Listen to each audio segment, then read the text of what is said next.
America के बेशतर शहरों में आपको किसी भी घर में पानी का टैंक नजर नहीं आएगा। पानी स्टोर करने की जरूरत ही नहीं पड़ती। वो इसलिए कि म्यूनिसिपैलिटी की तरफ से सड़क पर जो मेन पानी की लाइन बिछाई जाती है उसी में 24 घंटे पानी आता है और एक खास प्रेशर से आता है, जिसकी वजह से घर में किसी भी हिस्से में पानी पहुंच जाता है। आप चाहें तो खुद देख लें।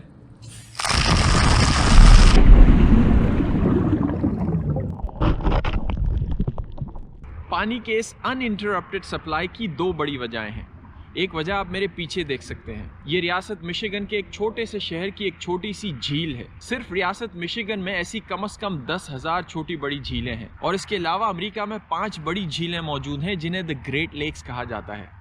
ज़मीन पर पीने लायक जितना भी पानी है या जिसे फ्रेश वाटर कहा जाता है उसका तकरीबन 20% पानी इन झीलों में मौजूद है। इसके अलावा अमेरिका में छोटे बड़े हज़ारों की तादाद में दरिया बने हुए हैं और इन दरियाओं पर कम से कम 90,000 छोटे बड़े डैम्स भी बने हुए हैं। एक बात तो तय है कि अमेरिका में पानी के ज़खायर की कमी नहीं, और कुछ इलाकों में अगर है भी तो वहाँ समंदर का पानी लेकर उसे डिसैलिनेट किया जाता है। लेकिन जाहिर सी बात है ये सारा पानी खुद चलकर तो लोगों के घरों तक नहीं आता।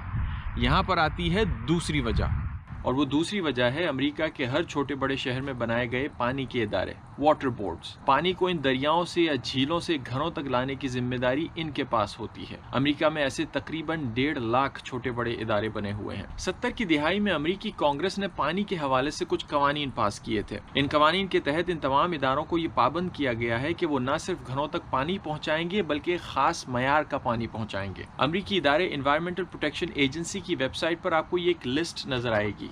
ये लिस्ट उन तमाम बैक्टीरियाज और केमिकल्स की है जो इन तमाम वाटर बोर्ड के इदारों को मेक श्योर करना होता है कि ये पानी में शामिल ना हो या इनकी एक खास लेवल से ज्यादा मिकदार ना हो। इसीलिए तमाम इदारे अपने पानी को लैब में रेगुलरली टेस्ट भी करते हैं और ये मेक श्योर करते हैं कि ये सारे केमिकल्स और बैक्टीरियाज इनके पानी में मौजूद ना हो।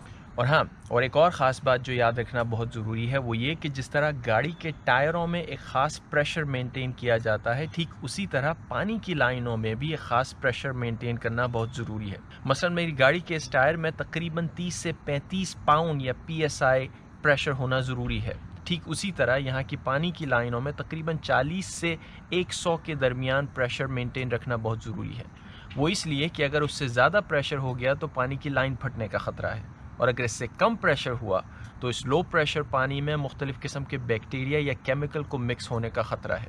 इन दोनों सूरतों में यहाँ की शहरी हुकूमतें या वाटर प्लांट्स लोगों को पहले से आगाह कर देती हैं कि पानी को एहतियात से इस्तेमाल करें, क्योंकि अगर पानी की क्वालिटी अगर एक ख़ास स्टैंडर्ड से नीचे चली गई तो वो यहाँ के रूल्स और रेगुलेशन की खिलाफ वर्जी होगी। और अब आखिर में वो बात जो शायद आप सबके जहनों में हो, वो ये कि पानी के बदले में यहाँ के शहरी अपनी हुकूमत को क्या देते हैं? वो बिल पे करते हैं।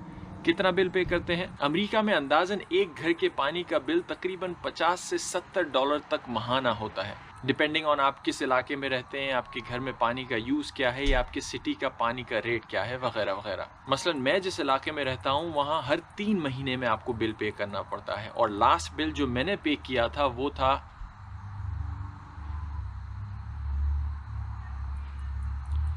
$171 3 महीने के। सौदा महंगा नहीं है। That's it.